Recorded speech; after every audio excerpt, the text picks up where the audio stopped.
yung gamot sa high blood, maaaring gamot na pampalakas ng pagbomba ng puso, gamot na pampabuka ng ugat, gamot na pampalabnaw ng dugo, gamot na pampababa ng kolesterol. Bawat gamot na binanggit ko, no, o kategorya ng gamot, expect natin na meron din na nangyayari sa ating katawan, no? Kadalasan yung mga gamot na para sa kolesterol, ito po, mahalaga po itong sasabihin ko, ay maaari pong mga gamot na tumutulong magpababa ng kolesterol, pero pag minsan ho, humihina yung liver o atay. Yung paghina ng atay ay nagpapataas ng inyong kolesterol, ay ng inyong blood sugar. So yung mga diabetic patient, no, medyo ingat kayo, no? Ito po yun, no? Some cholesterol lowering drugs raises glucose levels. Yan. Ito po mga sinasabi ko ngayon ay base po sa nakasulat sa libro. Kasi po ayoko na po mangyari na mamaya akala ng iba, bakit sinisiraan mo yung gamot, sinisiraan mo yung betchin? Hindi po. Ako po nagsasabi lang po nung nababasa ko sa libro para po hindi tayo magkaroon ng problema. At yung mga libro naman na binabasa ko, common knowledge po yan. Nabibili po yan sa bookstore o kaya nasa search sa mga internet. Okay? So ito po some cholesterol-lowering drugs raises glucose levels, which increase the risk of diabetes and coronary heart disease. It also reduces, binabasa ko lang po ito, it also reduces absorption of vitamin A, B12, vitamin D, na mahalaga para matigas ang buto, vitamin E, and vitamin K, and the mineral iron. Yan. So, iron, Iron Man, di ba? Pero alam niyo po, bigyan lang natin ng konting babala. Sino ba yung mga umiinom kadalasan ng mga gamot sa puso? Di ba? Siyempre, yung mga may edad. Sino ba yung hindi kumakain ng medyo tama dahil marami ng pinagbabawal? Di siyempre, yung may edad. Sino ba dyan yung walang ngipin at hindi na manguya ng mga pagkain na sana dapat ginunguya ng maayos para may sustansya? Di siyempre, yung may edad. Pag minalas-malas, sino ba yung medyo kinakapos ng walang budget dahil wala pong source of income? Di ba yung may edad din? So kung bibigyan pala natin ng mga gamot na maaari makatulong sa isang banda, sa isang sakit, at maaari naman humina ang katawan dahil dito nga sa sinasabing reduces the absorption of vitamin A. Sino ba malabong mata? May edad. Sino bang binibigyan ng vitamin A? At para saan ang vitamin A? Tulad ng mga carrots. Di ba? Para sa mata. Kung titingnan natin, vitamin B12 naman, mahalaga rin sa blood cell natin yan at sa mga nerves. Sino ba mahina ang nerves? Yung may edad. Kawawa naman yung mga senior citizen pala, no? Dahil sila po yung medyo natatamaan dito sa lecture ko. Kasi po ako naniniwala, gamutin man natin yung sakit, kung hindi natin aayusin yung katawan ng pasyente, dadami ng dadami ang sakit at dadami rin ang gamot. Pero andun pa rin yung sakit at hindi naman nagbago. Ayawan ko po ba kung naniniwala po kayo doon? Naniniwala ba kayo? O kung naniniwala kayo, ibahin natin walang palakpak. Tawa naman, tawa! Ayan, okay. Parang sira ulo yung program natin, no? Pero okay lang. So ito, kayo nang bahala mag-isip kung may point yung sinabi ko, kung meron pong katuturan, no? Palakasin natin yung senior citizen. Dahil kayo mga senior citizen, ito seryosong usapan to Stop the music! Seryoso. Unang-una, kayo po, kinakausap ko, kayo po mga nanonood na mga senior citizen. Unang-una, mahina na kayo, di ba? Pangalawa, kayo yung medyo hirap matulog, di ba? Tapos hindi kayo kumakain na maayos. Sa dami yung sakit. Huwag kayong magagalit. Hinahambing ko po ang isang senior citizen sa isang lumang bahay. Yan, lumang bahay. Yung bahay pa na panahon nung hapon. Yan. Alam niyo po, pag luma na po yung bahay, mapapansin niyo po ang bubong, yung pintura kupas na o kaya medyo manipis na yung bubong, di ba? O tingnan nyo po yung bunbunan nyo, di ba? Ganyan ho nangyayari. Tapos mapapansin nyo, di ba, yung mga fluorescent, kung luma na yung fluorescent, luma na yung mga bulb, mga bumbilya, di ba, hindi na ho ganun kaliwanag. Tama po ba ako? Tama po ba ako? Congressman Angelo Palmones, tama po ba ako? Nandiyan pala siya sa Aklan. Ayan, yung part list, kung nyo kalimutan yung agham. Yan. Kasi agham itong pinag-uusapan natin. Science po ito eh. Yan. Ay, binabati ko si Congressman Angelo Palmones. Tama-tama itong topic na to. Baka naman makinabang din si Congressman Angelo. So, meron ka ng bubong.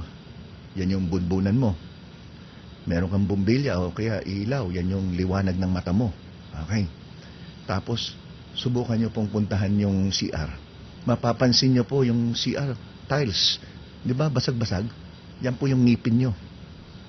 Tapos yung sahig. Pansinin nyo po yung sahig. Di ba? Manchado na o kaya maski na anong lagay mong Clorox maski na anong Clorox lagay mo, wala nang hindi nakikintab yan. Minsan, yan yung balat na kuluntoy. Okay. Yung poste, tingnan nyo ngayon. Yung poste, ang daming anay. Yan po yung osteoporosis, yung buto. Yan. So kung titingnan nyo, lahat nandun na Ay yung water pump. Ay yung tubig, pansinin nyo. Yung tulo ng gripo, medyo patak-patak na lang minsan. Kasi yung tubo, yan yung... Bakit? Baby ba yan? Hindi, sabi niya, yun ang ginagamit niya. Pero ang tinuturo ko lang, suka lang, pwede na Huwag yung sukang hindi po yung suka ni Talsik. Kasi nung bata ako, ang alam ko sa suka ni Talsik. Bakit? Nakalagay yan sa isang malaking drum, tapos bit-bit dalawa, kaliwat kanan, habang naglalakad tansik ng Talsik. Tapos pupunta rin sa kamay nung nagbubuhat. Tapos tumutulo mula sa kamay papunta doon sa daliri hanggang babalik ulit doon sa lata. Oo, yun kaya suka ni Talsik ang tawag ko. Ang sinasabi ko pong suka yung sugarcane vinegar. Pwede pong gamitin ang sugarcane vinegar sa isang takip lang. Ayan, may magte-text na naman dyan saan bibili ng sugarcane vinegar. Subukan nyo po sa gasoline station, baka meron. Hindi, biro lang. Sa mga supermarket meron yan. Grocery, meron yan. Sugarcane vinegar. Tapos yung isang takip lang, ng isang bote, halo nyo sa isang tabo na may tubig na mainit-init. Ayos na po yan. Hindi na kailangan ng kung ano, panghugas ninyo. Oo, minsan kasi yung iba, kada ihi, huhugas. Kaya lalo nagkakaroon ng infection Kasi yung vagina ng babae, meron pong protection yan. Yan, mga protection, mga bacilli, yung mga good bacteria, meron niyang nagpapaasim dyan. Kaya nga sinasabi nga ni Madam Aurin, may asim pa ako. Kasi po, ang vagina dapat acidic. Kaya pag yan po ay nabawasan ng acidity niyan, yan ang nag-i-invite ng infeksyon. Kaya kayo po mga nakikinig, mga lolo at lola, bakit nadamay si lolo? Siyempre, si lolo kasi nakakalam minsan kung ano yung sugarcane vinegar, kung saan nabibili yan. Di ba, lolo? Yan, sa supermarket. So, pag sinabing vagina, dapat acidic. Yun ang layunin ng sugarcane vinegar na pinapahalo ko lang sa isang tabong tubig na may mainit-init na tubig. Huwag hong kumukulong tubig. Kasi pag kumukulo, ay naku po. Baka mamaya maging kilawin yan. Tapos kung gagamit pa kayo ng mga Sinamac. Yung Sinamac, yan sa Ilocos, yung suka nila, ang daming sili, may sibuyas, may bawang, no? Huwag yan. Marami pang paminta yan. Baka yan ang gamitin nyo. Pag yan ang ginamit nyo, naku po. Tapos yung tubig na gagamitin, inulit ko, maligamgam. Huwag kumukulo. Pwede maging nilaga po yan. Okay? So, yan. Balik na tayo sa pinag-uusapan natin. Ito. Yung mga allopurinol, yan. May nakikinig ba sa inyo uminom ng allopurinol? Yan. Ano ang nutrients sa ating katawan na bumababa sa pangmatagalan na pag-inom ng allopurinol? Ito pong allopurinol, ito po yung pampababa ng inyong blood uric acid. Gamot po yan, drugs. So maganda pong epekto niyan. Pag ininom nyo, bababa uric acid nyo.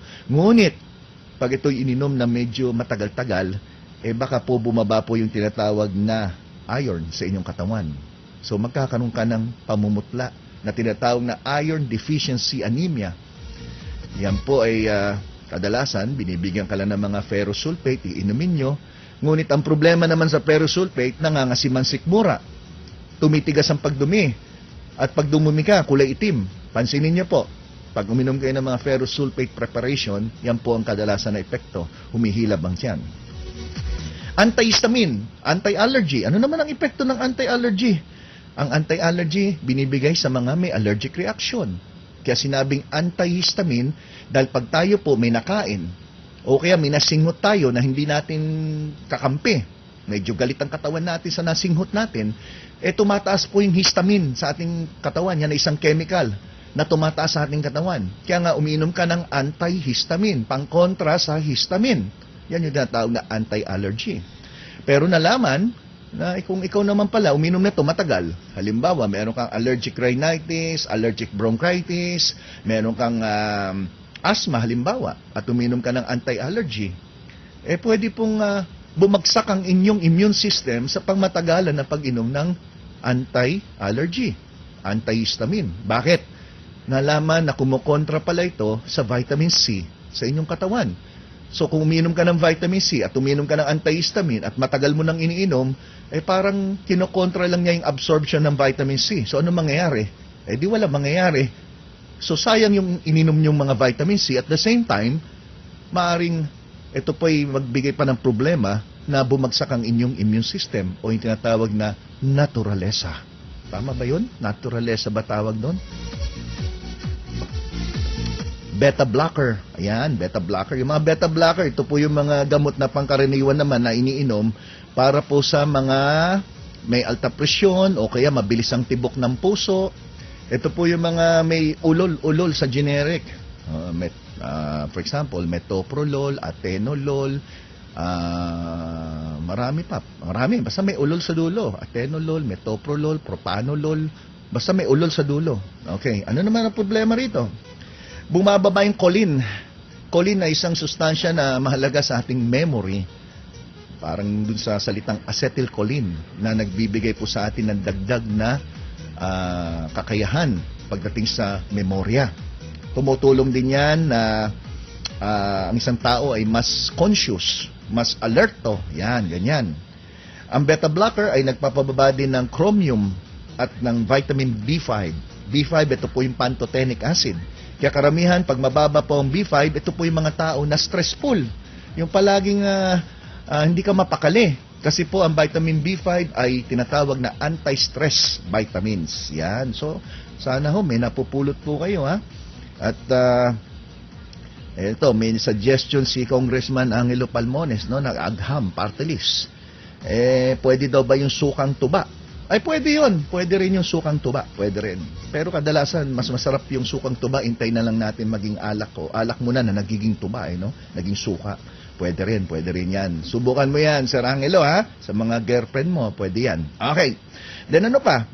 Beta blockers. Nabanggit na natin, yung chromium. Bumababa. Ano yung chromium naman? Ang chromium, mahalaga yan sa muscle development. Aba, ano ba yung muscle development? Pampatigas ng muscle. Yung mga nagkakaedad, di ba, humihina din ng muscle. Kita nyo, marami palang epekto yung mga gamot na nakaka-apekto sa mga senior citizen. Kaya itong programang Gabay sa Kalusugan, nakatutok talaga to sa mga matatanda. Wala akong pakialam sa bata. Gusto ko yung mga matanda ang gabayan ko. Kasi yung mga bata matitigas ang ulo. Hindi naman makikinig yan Walang nasa isip yung mga bata, kundi yung mga cellphone, mga damit, mga jewelries. Pero pag matanda, ang hilig niyan, puros pag-usapan yung sakit. Saan ba magandang pumuntang doktor? Saan bang hospital na mas mura? Yan ang pinag-uusapan pag mga matatanda. Subukan niyo po. Diba? Nung isang beses, nagpunta po ako sa isang fast food. Nakita ko po, no? May kumpul-kumpul na mga matatanda, mga senior citizen. Tapos di ko makain sila. Natutuwa ako, nagkakatuwaan sila, mga senior citizen. Pero, nung pagkatapos ng kumain, ayan na, kanya-kanya silang labas ng mga pillbox. Pillbox hindi po yung hinahagis pag may rally Yung lalagyanan ng mga gamot. Aba, may isang nakita nga ako, nakalagay doon. Monday, Wednesday, Thursday. Nakalagay yung mga araw. Nakalagay doon. Nakalagay M. May nakalagay na T. May nakalagay na W. May nakalagay na TH. May nakalagay na F. Tapos may S tsaka S. Yung pala, nakahanda na yung kanyang gamot pang isang linggo. Nagre-refill siguro siya tuwing linggo ng gabi. bubuuin na yun, no? Tapos, yun, nakita ko. Nabasa na ng gamot, makatapos kumain. Tawanan silang tawanan, biruan na. Ang sarap tingnan ng mga senior citizen na nagtatawanan. Kayo ba'y nakakita na po ba ng grupo ng senior citizen na nagtatawanan? Tapos biglang, yung isa kumontik na malulun yung pustiso? Nakakita na ba kayo ng ganon? Nakakita ka na ba nagtatawanan, biglang na-choke, biglang talsik yung, yung kinakain? Okay, nakakita ka ng senior citizen na nagyayabangan tungkol sa dami ng gamot? Wala yan. Ako nga, 10 gamot ko eh. Ay wala ka, sa akin 12. Yan, ganyan mag-usap ang mga senior citizen. Tapos meron sila mga notebook. Nakalagay doon kung ano araw ang check-up sa doktor, ano yung BP nila, ilan yung kanilang FBS, ilan yung kanilang random blood sugar, yung mga prick, yung mga tusok-tusok sa daliri. Pati blood pressure nakasulat. Nag-uusap-usap matatanda. Ang ganda tingnan. Nako, kung pwede lang i-video, nag-uusap sila, oh. Yan. Tapos ayun na, magkukwento na yan tungkol sa mga daing-daing. Tapos pagtatayo na sila, tapos nang kumain, aba, may mga sasakyan nakapark kung saan-saan. Yung mga isa naka-wheelchair, yung isa nakatungkod, nakapark lang sa tabi. Ba, pakaganda tingnan. Pero hindi ko sinasabi magandang tingnan may sakit sila. Ang sinasabi ko lang, magandang tingnan yung mga senior citizen na may sakit na nagsama-sama at nag-uusap na masaya sila at hindi nila iniinda ang sakit. Puros biruan pa. Ayan, ganda tingnan. Lalo na kung nakasuot sila ng may nakita ko nakatsaleko. Yung nakalagay kasi nun sa likod ko, chapter ng senior citizen group sila eh. Ang ganda tingnan pala ng mga ganun, pa nagsama-sama. Congressman Angelo, dapat meron tayong mga agham na para sa mga senior citizen talaga eh, no? So sa ating pagbabalik, pag-usapan natin iba pa mga gamot, lalo na yung tuberculosis. Nako, ang daming Pinoy na may TB. At gusto ko kayong bigyan ng konting kaalaman tungkol sa mga gamot para sa tuberculosis. Sa ating pagbabalik, tatalakayin ko yan. At sa harana ni Papa G, meron pong nag-request ng isang kantang Bisaya. Bisayang kanta, gusto. Sino po ba mga Bisaya nakikinig sa atin? Meron bang nakikinig na Bisaya dito? Sa Cebu, narinig ba tayo? Ay sana. Kung meron pumalakpak. Meron na naman pala eh. O sige, sa pagbabalik natin tatapusin ko na yung lecture ko, tapos yung sa harana ni Papa G, isang Bisayang kanta. Aba, pinaghirapan ko po ito, kaya dapat pakinggan nyo po itong kantang to. Huwag ko kayong alis, at babalik po ang Gabay sa Kalusugan. Diyan lang po kayo.